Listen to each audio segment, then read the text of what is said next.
하신 시련을 통해 나의 믿음 더욱 강하게 자라나고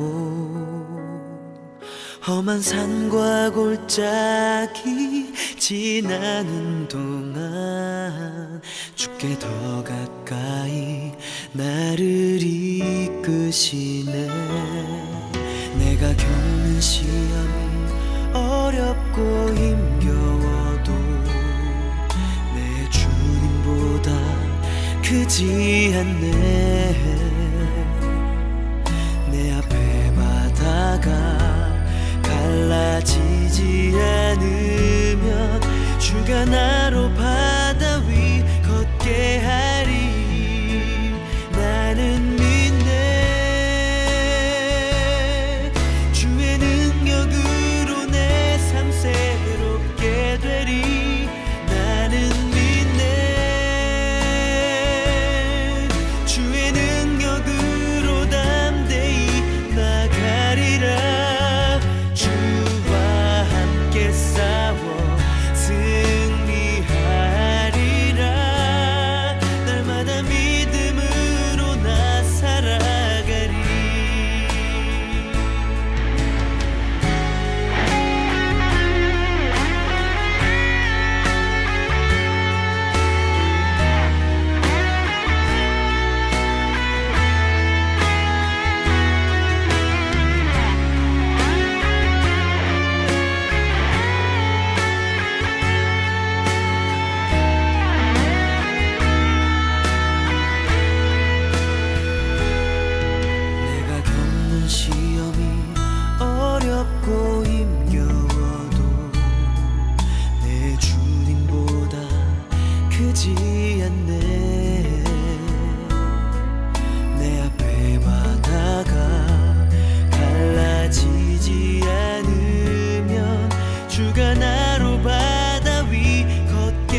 주님, 오늘 아침도 주님과 새로운 하루를 시작해 하여 주심을 감사합니다. 눈동자와 같이 우리를 지켜주시니 하나님의 눈동자를 마주보고 오늘 하루도 살아가게 하여 주옵소서. 우리의 시선이 세상으로 향하지 않기를 원합니다. 하나님께서 나를 바라보시는 것처럼 우리도 하나님을 바라보게 하여 주옵소서. 하나님의 시선을 외면하지 않기를 원합니다. 온전히 순간순간 하나님께 집중하며 살아가게 하여 주옵소서. 오 주님, 오늘도 병상 중에서 주님의 은혜를 구하는 환우들이 있습니다. 아픈 부위를 치료하여 주옵소서. 통증을 제거하여 주옵소서. 하나님 안에서 건강을 회복하게 하여 주옵소서. 히스기야처럼 생명 연장의 은혜를 허락하여 주옵소서. 직장을 구하는 성도님들에게 직장을 허락하여 주옵소서. 새로운 직장에서 마음껏 하나님께서 주시는 재능을 발휘하게 하여 주옵소서. 주님께서 주신 소명을 감당하는 복된 인생이 되게 하여 주옵소서. 진학을 앞두고 공부하고 있습니다. 우리 자녀들 축복하여 주옵소서. 공부를 할 때마다 학업에 성취가 있게 하여 주시고 학업의 성취뿐만 아니라 그 가운데서 살아계신 예수 그리스도를 만나게 하여 주옵소서. 온라인, 오프라인으로 주일학교 계속되고 있습니다. 지치지 않게 하여 주옵소서. 말씀 안에서 성장하는 놀라운 역사가 있게 하여 주옵소서. 어려서부터 예수님의 말씀을 깊이 깨달아 아는 은혜를 허락하여 주옵소서. 이 세상에서 꼭 필요한 사람들로 살게 하여 주옵소서. 오 하나님, 선교지마다 축복하여 주옵소서. 선교사님들에게 은혜를 베풀어 주옵소서. 그리하여 선교지마다 놀라운 구원의 역사가 일어나게 하여 주옵소서. 주님, 돌아오는 주일 추수감사주일로 지킵니다. 한 해를 하나님의 은혜로 채워나간 것을 감사하는 마음을 우리 모든 성도들이 갖게 하여 주옵소서. 무엇보다 하나님께서 주신 은혜를 이웃들과 나누기를 원합니다. 추수감사 헌금을 통하여 난민들을 돕게 하여 주옵소서. 불우한 사람들을 도울 수 있는 우리의 손을 내어 뻗게 하여 주옵소서. 주님, 싱가포르 땅에 나눔과 섬김의 교회 세워주셨사오니 여러 훈련을 통하여 하나님 말씀 안에서 우리 모든 성도들이 자라나게 하여 주옵소서. 소외된 지역에 있는 사람들, 핍박받는 땅에 있는 성도들 불쌍히 여겨주시고 오늘 우리가 누리는 동일한 은혜를 저들도 누리게 하여 주옵소서. 주님, 생활을 하면서 문제 때문에 힘들어하고 있는 성도님들이 있습니다. 마음이 답답하고 우울함 때문에 하나님 어찌할 바를 모르는 성도님들에게 회복의 은혜를 허락하여 주옵소서.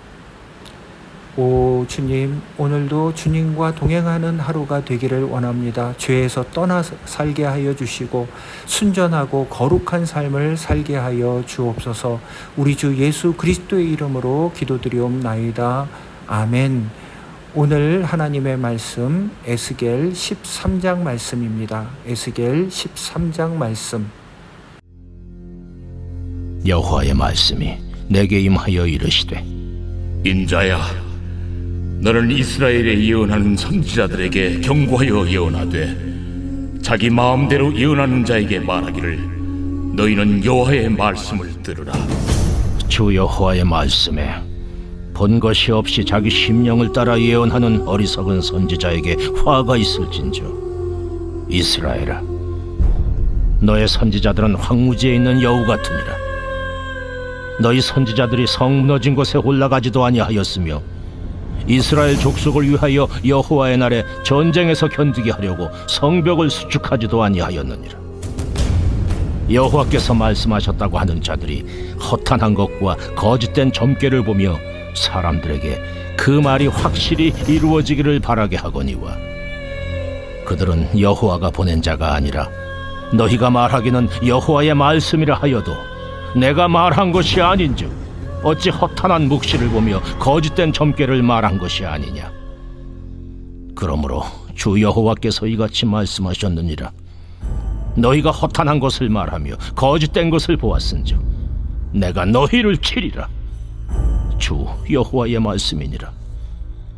그 선지자들이 허탄한 묵시를 보며 거짓 것을 점쳤으니 내 손이 그들을 쳐서 내 백성의 공회에 들어오지 못하게 하며 이스라엘 족속의 호적에도 기록되지 못하게 하며 이스라엘 땅에도 들어가지 못하게 하리니 너희가 나를 여호와인 줄 알리라.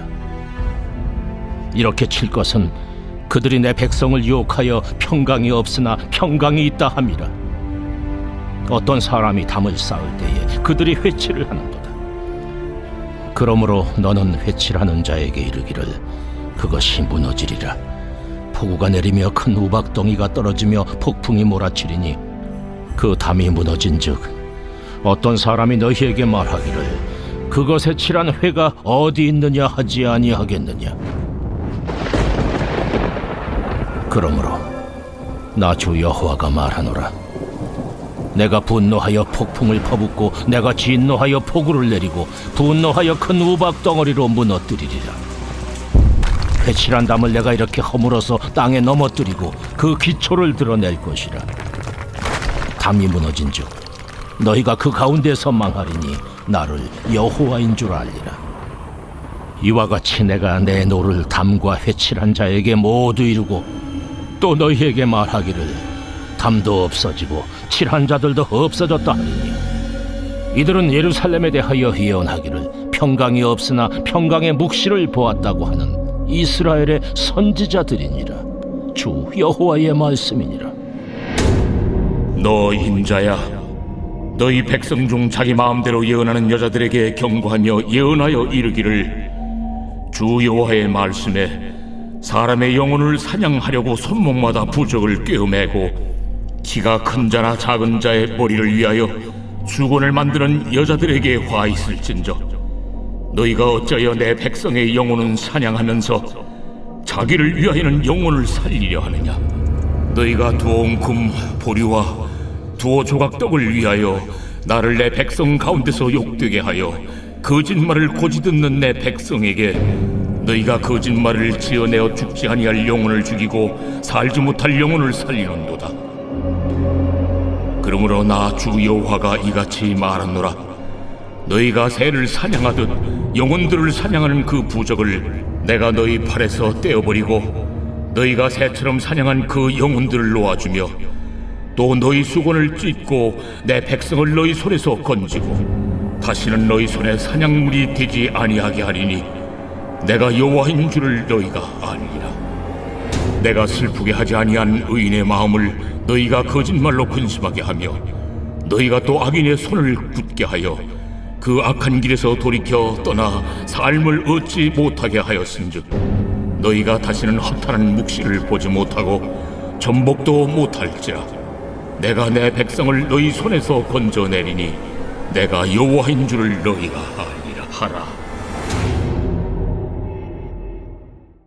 얼마 전 어떤 한 블로그에서 전문가가 남긴 글을 본 적이 있습니다. 그분은 이렇게 기록했습니다. 세상에 위조범은 굉장히 많고 위조범이 위조 지폐를 만드는 방법은 이루 헤아릴 수 없을 만큼 많다. 그래서 우리가 위조 지폐를 분별하는 법을 공부하고 또 공부해도 결코 죽을 때까지 따라잡을 수 없을 것이다. 그러므로 위조 지폐를 구별하는 좋은 방법은 진짜 지폐를 반복해서 보고 또 보고 제대로 아는 것이라고 말합니다. 10,000원짜리, 50,000원짜리 지폐의 3가지 특징을 설명했습니다. 위조 지폐를 만드는 범인들이 아무리 정교하게 만들어도 도저히 따라올 수 없는 3가지 방법을 설명해 주었습니다. 저는 그 글을 읽으면서 이게 진짜와 가짜를 구별하는 좋은 방법이구나 그렇게 생각했습니다. 그 저자의 말에 동의했습니다. 신앙도 역시 마찬가지 아니겠습니까? 세상에 이단들은 넘쳐나고 있습니다. 역사적으로 그리고 현재도 아마 앞으로도 이단들은 과거보다 더 많아질 것입니다. 이단들의 수법이 갈수록 교묘해집니다.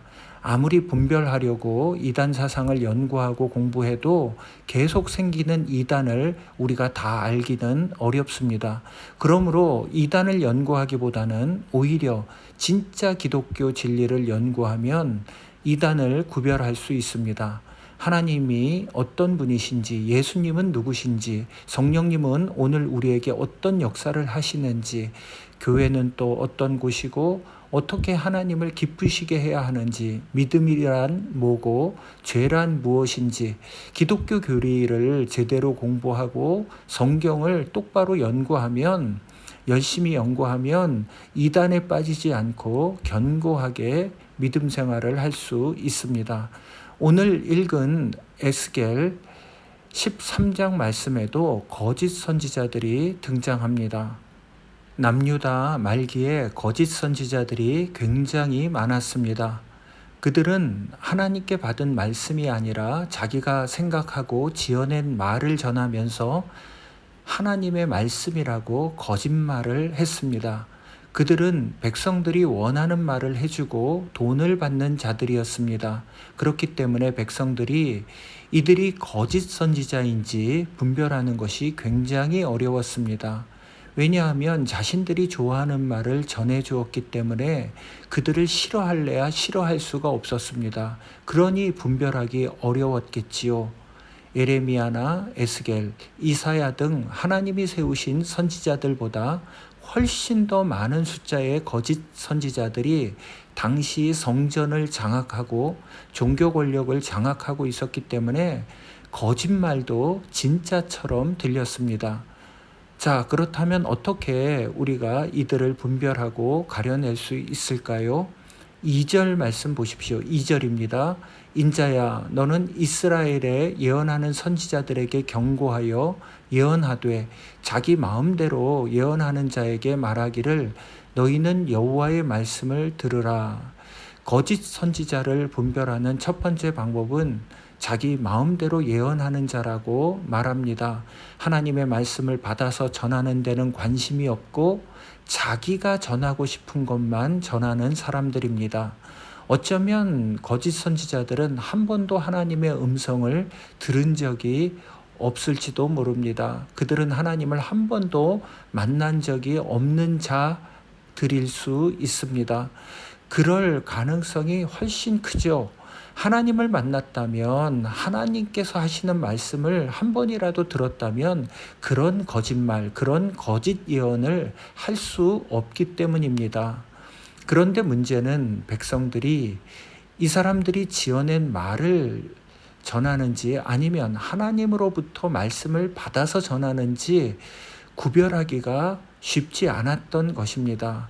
그것을 구별할 수 있는 유일한 길은 백성들이 직접 하나님의 말씀을 제대로 들어야 합니다. 하나님의 말씀을 제대로 들어야만 그 다음에 구별할 수가 있습니다. 문제는 백성들이 에스겔이나 예레미야나 이사야 선지자가 전하는 하나님의 말씀을 듣지 않고 귀막고 있었다라는 사실입니다. 진짜 말씀을 안 들으니 가짜를 구별할 능력이 없습니다. 오늘 우리도 마찬가지입니다. 계속해서 하나님의 말씀을 직접 듣고 배워야 합니다. 성경을 직접 읽으십시오. 그리고 여러분들이 직접 묵상하십시오. 하나님의 말씀대로 그리고 살아보십시오. 그래야지만 거짓 예언을 구별하고 이단과 싸울 수 있습니다. 이것은 그 옛날 남유다 말기뿐만 아니라 오늘 우리에게 참으로 필요한 신앙적 덕목입니다. 기독교 신앙은 하나님과 나와의 1:1 개인적인 관계에서부터 시작됩니다. 목사가 구원시켜줄 수 없습니다. 부부끼리도 먼저 믿은 사람은 상대방에게 구원을 시켜줄 것 같지만 그렇지 못합니다. 교회에 데려다 놓을 수는 있지만 하나님의 말씀을 읽고 듣고 묵상하고 그 말씀을 붙들고 살아가는 것, 구원받는 것은 전적으로 그 사람 개인의 몫입니다. 사람 따라가다가 망한 인생이 너무 많습니다. 오늘 이 시대 한국교회 안에도 그런 일이 일어나고 있습니다. 사람 따라가지 마십시오. 목사 설교만 들으려 하지 말고 직접 말씀을 읽으십시오. 직접 말씀을 체험하시기 바랍니다. 자, 두 번째입니다. 10절 봅니다. 이렇게 칠 것은 그들이 내 백성을 유혹하여 평강이 없으나 평강이 있다 함이라. 어떤 사람이 담을 쌓을 때에 그들이 회치를 하는도다. 평강이 없는데 거짓 선지자들은 평강이 있다고 거짓말을 합니다. 남유다 말기에 세계의 패권을 가진 나라는 바벨론이었습니다. 정교한 눈이 아니라도 시대의 흐름을 볼 수 있는 사람은 그 당시 세계 패권이 바벨론에게 있다는 것쯤은 누구나 다 알 수 있었습니다. 그런데 문제는 남유다 왕실의 왕과 백성들 그리고 신하들이 바벨론보다 애굽을 의지했습니다. 하나님께서는 바벨론도 의지하지 말고 애굽도 의지하지 말라. 오직 하나님만 의지하라고 말씀하셨습니다. 하나님을 의지하지 못할 것 같으면 하나님께서 이 시대의 권력을 바벨론에게 넘겼으니 바벨론이라도 붙잡으라고 말씀했습니다. 예레미야도 오죽 답답했으면 그렇게까지 말을 했겠습니까? 그런데 그 당시 백성들은 예레미야의 말을 듣지 않고 1차 포로 그리고 2차 포로로 잡혀가야만 했습니다. 여기 예언하고 있는 에스겔도 2차 포로로 바벨론에 잡혀와 있었습니다. 이렇게 바벨론에 의해서 1차 또 2차 포로로 잡혀간 상황에서도 이스라엘은 자기들이 믿고 싶은 대로 애굽을 의지하고 있었습니다. 그러면서 여전히 우리는 평강할 것이다, 문제가 없을 것이다, 망하지 않을 것이다 그렇게 말하고 있었습니다. 시대를 보는 눈이 도대체 없었습니다. 시대를 읽으려고 하지 않았습니다. 세상의 흐름이 어떻게 돌아가는지 보지 않고 오직 거짓 선지자들의 말만 믿으면서 살았습니다. 신학자이자 철학자인 칼 바르트는 한 손에는 신문을 한 손에는 성경을 들고 신앙생활하라고 말했습니다. 성경과 신문 양손에 들고 믿음 생활을 하고 그리고 동시에 세상이 돌아가는 것도 제대로 보라는 말씀을 했습니다. 오늘 우리는 시대의 흐름을 보는 눈을 가져야 합니다. 그래야 거짓에 속지 않을 수 있습니다. 이 시대가 어떻게 돌아가는지 어떻게 흘러가는지 믿음의 눈으로 통찰할 수 있는 지혜를 달라고 하나님께 기도해야만 합니다. 하나님께 구하십시오. 세 번째는 거짓 선지자들의 특징입니다. 10절과 11절 읽습니다. 이렇게 칠 것은 그들이 내 백성을 유혹하여 평강이 없으나 평강이 있다 함이라. 어떤 사람이 담을 쌓을 때에 그들이 회치를 하는도다. 그러므로 너는 회치라는 자에게 이르기를 그것이 무너지리라. 폭우가 내리며 큰 우박덩이가 떨어지며 폭풍이 몰아치리니. 세 번째 거짓 선지자들의 특징은 회칠한 담, 회칠한 무덤과 같다 했습니다. 이 말은 문제가 있으나 미봉책으로 일관한다는 뜻입니다. 심각하게 문제가 있는데 문제를 파헤치면 감당이 안 되니까 일단 덮어두고 껍데기만 회칠을 해서 순간적인 위기만 모면한다는 뜻입니다. 이런 자들이 거짓 선지자들입니다. 거짓 선지자들, 그 당시 유대 종교 지도자들, 서기관들, 유대에서 성전에서 말씀 전하는 자들은 모두 이런 문제들이 많았습니다. 하지만 이 문제를 해결하려고 하지 않았습니다. 힘드니까 그저 편안하게 살고 그렇게 넘어가려고만 했습니다. 문제를 외면했습니다. 덮어버렸습니다. 오늘 우리에게도 이런 습성과 경향이 때때로 생기게 됩니다. 문제가 복잡하니 다음에 넘깁니다. 끄집어내면 불편하니까 서로 불편한 일을 하기 싫어합니다. 생각하기 싫다고 덮어두고 넘어가고 그렇게 자꾸 시간이 흐르면 심각한 상황이 됩니다. 지금 당장 불편하고 당장 어려움이 있다고 해서 덮어둬서는 곤란합니다. 교회는 은혜 공동체이지만 은혜는 상처를 짜내고 난 뒤에 덮는 것이 진정한 은혜입니다. 상처를 도려내지 않고 덮어두기만 한다면 썩어서 다리를 절단해야 될 수도 있습니다. 심각하면 생명까지 잃을 수 있습니다. 문제가 생기면 그 즉시 도려내고 정리하고 새롭게 출발하는 것이 필요합니다. 오늘 우리가 거짓 선지자들의 특징을 살펴보았습니다. 우리는 어떻게 믿음 생활해야 할지 하나님의 말씀을 제대로 붙들고 세상에 돌아가는 흐름도 읽을 수 있어야 합니다. 또한 문제를 덮기만 하는 회칠한 무덤이 아니라 제대로 상처를 도려내고 새롭게 출발하는 제대로 된 믿음 위에 굳게 서는 하나님의 백성 되시기를 주님의 이름으로 축원드립니다. 자, 우리 이 시간 한 마음으로 기도합니다. 첫 번째 기도 제목, 성경을 열심히 읽고 묵상하는 만큼 세상의 흐름도 관심을 갖고 역사와 사회와 정치, 경제 전반에 걸쳐서 세상을 읽을 수 있는 지혜로운 눈을 갖게 하여 주옵소서. 지혜로운 신앙인이 되게 하여 주옵소서. 한 손에는 성경, 한 손에는 신문을 들을 수 있는 지혜로운 신앙인이 되게 하여 주옵소서.